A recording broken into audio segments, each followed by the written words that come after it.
नमस्कार, times of Swaraj में आप सबों का स्वागत है। मैं हूं संतोष सिंह और आज हम टाइम्स ऑफ स्वराज में बात तबादले पर तालाबंदी की कर रहे हैं।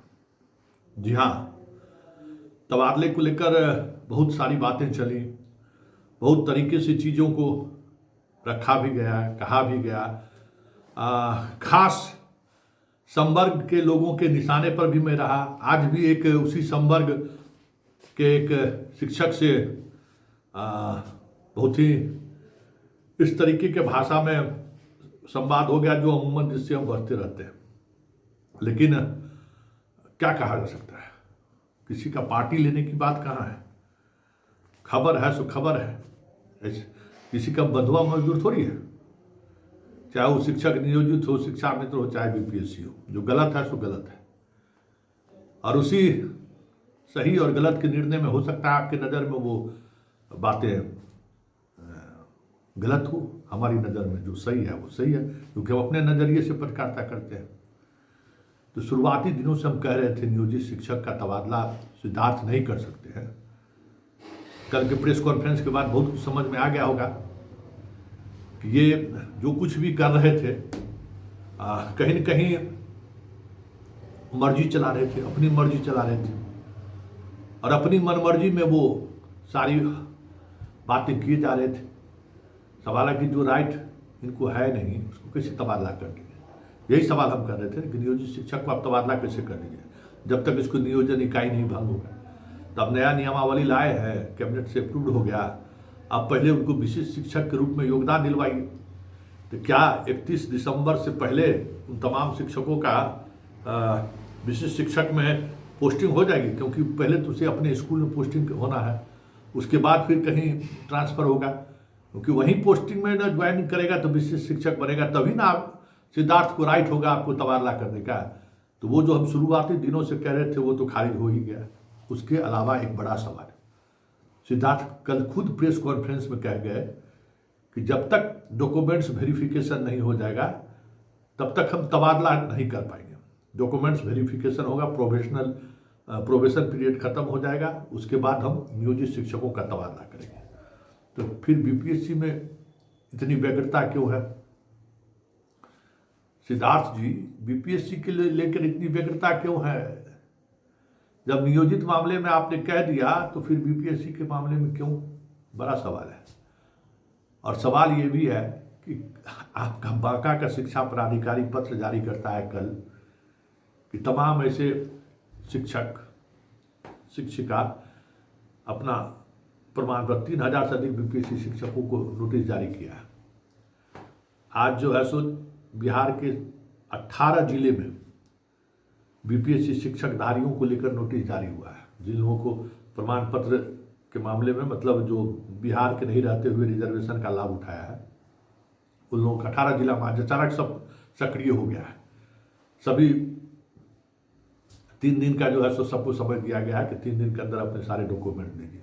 उसी में वो शिक्षक बीपीएससी वाला फ़ोन किया कि उसका बीआरसी से डॉक्यूमेंट से चोरी हो गया है, डॉक्यूमेंट से नहीं मिला, सर हम क्या करें। बौके का कोई शिक्षक, तो ये भी अब खेला शुरू हो गया कि भाई हेडमास्टर को अपना सब कुछ दिया ज्वाइनिंग के समय, हेडमास्टर जाकर उसको बीआरसी में जमा कर दिया, अब बीआरसी से उसका गायब है। अब शिक्षक क्या करे, परेशान है, उसका क्या विकल्प हो सकता है, कैसे क्या करे। इसलिए हम बार बार कह रहे हैं कि जो बीपीएससी के तबादले को लेकर जो कवायद चल रही है, आपका डॉक्यूमेंट्स कहाँ है? उसी बीआरसी में ना जहाँ आप पोस्टिंग है, और यहाँ से तबादला होकर चले जाइएगा, डॉक्यूमेंट्स इधर नहीं भेजा साथ में, तब क्या होगा? और दूसरा ICS आएगा तो कहेगा पहले डॉक्यूमेंट्स वेरिफिकेशन कराइए अब तब, क्योंकि आपका डॉक्यूमेंट्स वेरिफिकेशन तो नहीं हुआ है, तब आप कहाँ से डॉक्यूमेंट्स दीजिएगा? बांका के बीपीएससी शिक्षक का हाल पूछ लीजिए, क्या हाल है। इसलिए हम बार बार कह रहे हैं कि बिना डॉक्यूमेंट्स वेरिफिकेशन का अगर ट्रांसफ़र हो रहा है तो ये ट्रांसफ़र से जितना आपको लाभ होगा पता नहीं। जो काफ़ी दूर है वो परेशान जरूर होंगे, वो चाह रहे होंगे कि घर आएँ, लेकिन बहुत सारे नियोजित शिक्षक तो 10 साल बाहर रहे। 1 साल धैर्य रखने में क्या रखा हुआ था? इतना पैरवी करा दिए तगड़ा तगड़ा। तो देख लीजिए, अब पैरवी का प्रतिफल देख लीजिए। आज दिन भर जो है सो मैसेज आता रहा, फ्रॉड फेक मैसेज कि आपका तबादला आवेदन एक्सेप्ट कर लिया गया है, आपको छपरा जिला के फलाने स्कूल में आपको पोस्टिंग कर दी गई है। अब यही सब होगा, अब इसी तरीके का मैसेजबाजी चलेगा। अब देखिए ना, आगे आगे देखिए ना होता है क्या। लेकिन इतना तय मानिए कि एक जो जिले में जो सबसे ज़्यादा जो जिन्होंने अपने आवेदन किया है तबादले का, जो एक ही जिला में है और दूरी की वजह से तबादला किया है, उनका तो तबादला चला गया डीएम के पास। वो नीतिगत निर्णय हो गया कि भाई इसका तबादला नहीं करना है, उनको डीएम करे, डीएम का बोर्ड अपना लगेगा, डीएम करे। हाँ, जो तबादला होना है वो तबादला बस सिर्फ और सिर्फ जो यहाँ पे जो लोग मौजूद हैं, विकलांग हैं, जो बीमार हैं, सख्त बीमार हैं, ये सारे जो क्राइटेरिया है ऊपर से विशेष परिस्थिति वाले, उन लोगों को जो है सो के आवेदन पर विचार हो रहा है। क्योंकि एक एक आवेदन देखने पर इन लोगों की पसीना छूट रही है।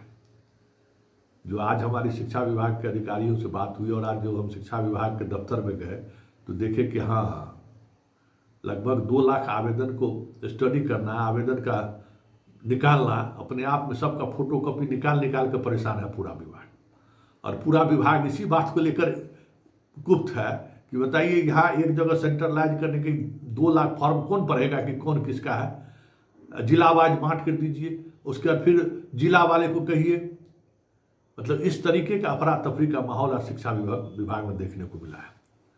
और वो भी तब जब एक फैसला हो चुका है कि जो जिला के अंदर ट्रांसफर चाह रहे हैं उनको अब डीएम के पास भेज देंगे। तो बड़े लगभग 1 लाख का तो समाधान निकाल दिए लोग। 1 लाख। पति पत्नी वाले मामले में भी जो शिक्षक है, पति पत्नी, उनके मामले में तो तुरंत विचार हो जा रहा है, लेकिन शिक्षा विभाग के इतर जिनका हस्बैंड है उनको लेकर परेशानी हो रही है और वो समस्याएं हो रही है। वैसे जो बिहार सरकार में है उनके लिए शपथ पत्र की बात हो रही है कि आप की पत्नी फलाने जगह पोस्टेड है, उसको लेकर कोई प्रक्रिया अपनाने की कोशिश इन लोगों के द्वारा हो रहा है ऐसे हो। लेकिन सबसे महत्वपूर्ण बात यह है कि तबादला में तालाबंदी हो गया। जो अंदेशा मेरा था वो अंदेशा अब धीरे धीरे बातें सामने आनी शुरू हो गई है। इंतजार कर लीजिए आप लोग भी, समझ गए ना। और कर लीजिए तबादला, जितना पैरवी कराए थे। हम कह रहे थे कि पैरवी वाले के अलावा जैसे किसी से का दाल गलने वाला नहीं है। अब धीरे धीरे सारी बातें सामने आने शुरू हो गई ना। हो गया पूरा सक्षमता वाले खत्म है, क्योंकि उनको खुलकर वो अपने खुद बता दिए कि हम सक्षमता वाले को जो है सो पहले जिस स्कूल में हो वहाँ पोस्ट करेंगे, उसके बाद वहाँ से वो विशेष शिक्षक बनेंगे तो फिर उनका तबादला पर सोचेंगे। तो सक्षमता वाले के तो गए, अब सक्षमता पूरा जितना सक्षमता 5 सक्षमता हो जाएगा तब फिर उन लोगों के तबादले पर विचार करेगी विभाग। जो संकेत आज हमें महसूस हुआ है। बात बीपीएससी की कर लीजिए तो बीपीएससी वाले में यूपी वाला को क्राइटेरिया नंबर प्रायोरिटी नंबर 1 वो है, और प्रायोरिटी नंबर 2 में जो लोग खास लोग हैं वो लोग हैं। अब देखना दिलचस्प होगा। 31 दिसंबर की रात 12 बजे के बाद हम भी इस बार से वही मैसेज का इंतजार होगा ना कि कितने लोगों का तबादला हुआ। आज ही एक बीपीएससी के छात्र से बात हो रही थी, हमको तुम आरटीआई से भी मांग सकते हो कि मेरा तबादला क्यों नहीं हुआ। एक ही सेम क्राइटेरिया है, फिर भी तुम्हारा तबादला नहीं हुआ, तुम्हारे बगल वाले का तबादला हो गया। इसके लिए तुम बीपीएससी का शिक्षा विभाग से तुम मांगने की स्थिति में हो कि आरटीआई में कि मेरा तबादला क्यों नहीं हुआ। क्योंकि ये पूरा तबादला नीति ही जो है गैर कानूनी है। जो नियम है समान प्रशासन विभाग का, जो नियम है उस नियम के विपरीत सिद्धार्थ जी तबादला कर रहे हैं। और इसका शिकार, इसका कोप भाजन जो है सारा बीपीएससी जो भी इस तबादले में जा रहे हैं वो उसके शिकार बनेंगे। क्योंकि 2-4-5 महीना के मेहमान हैं सिद्धार्थ, प्रमोशन होने वाला है, चले गए तो फिर जो तकनीकी समस्याएं खड़ी होंगी। अब बीआरसी में आपका डॉक्यूमेंट्स है और डॉक्यूमेंट्स मिल ही नहीं रहा है, सब लोग इधर उधर हो जाइएगा, डॉक्यूमेंट्स भेजेगा नहीं। अब आप दौड़ते रहिए, सिद्धार्थ चालीसा पढ़ते रहिए, दौड़ते रहिए। और कितना भी रसूख वाला काहे नहीं हुएगा। किरानी जो है ना ऐसा पेच फंसाता है तो बड़े बड़े को जो है सो नींद हराम कर देता है। वही पेच फंसाने वाला काम कर रहे हैं। अब उसके लिए तैयार रहिए, मानसिक तौर पर तैयार रहिए। चलिए, एक बात तो सामने आ गई ना कि नियोजित शिक्षकों का तबादला फिलहाल टल गया है, और बाकी लोगों का किस तरीके से करते हैं वो देखने वाली बात होगी।